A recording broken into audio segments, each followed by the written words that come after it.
មានអ្វីដែលត្រូវរងចាំទៀតទេដើម្បីដោះស្រាយវិវាទដែលបានកើតឡើងរាប់សិបឆ្នាំមកនេះជាមួយភាគីថៃ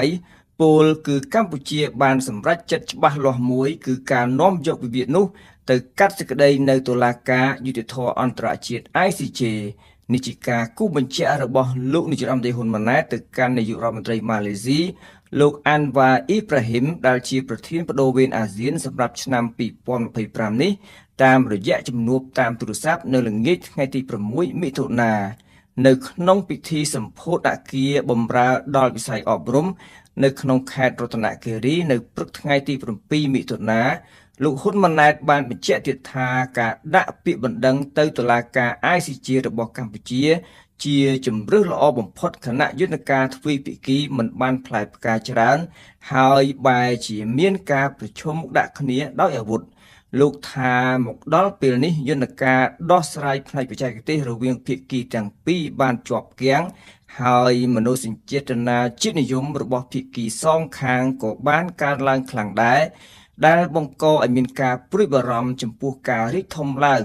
នៃអរិភាពរវាងប្រជាជនទាំងពីរតាមស្ថានភាពនេះលោកនាយរដ្ឋមន្ត្រីអះអាងថាច្រកដែលអាចពន្លត់ភ្លើងសង្គ្រាមបានគឺនៅតុលាការ ICJ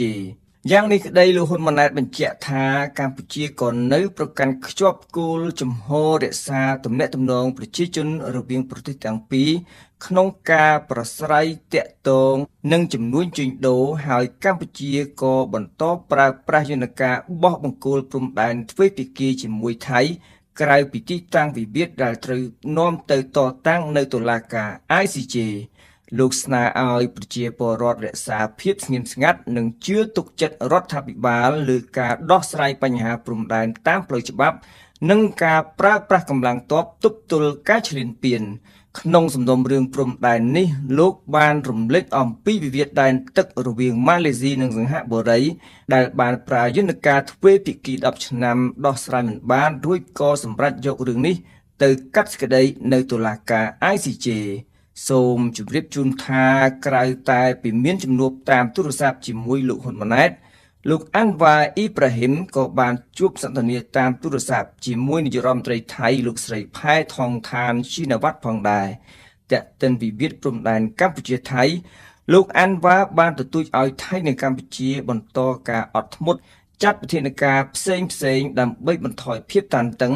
និងធ្វើការឆ្ពោះទៅរកដំណោះស្រាយដោយសន្តិវិធីនិងគ្រប់ជ្រុងជ្រោយបាទតាមប្រធានអាស៊ានបដូវវេនរូបនេះស្មារតីនៃកិច្ចសហការតំបន់និងគោលការណ៍អាស៊ាននៃការដោះស្រាយជម្លោះដោយសន្តិវិធីនឹងក្លាយជាមូលដ្ឋានរឹងមាំក្នុងការដោះស្រាយការខ្វែងគំនិតគ្នា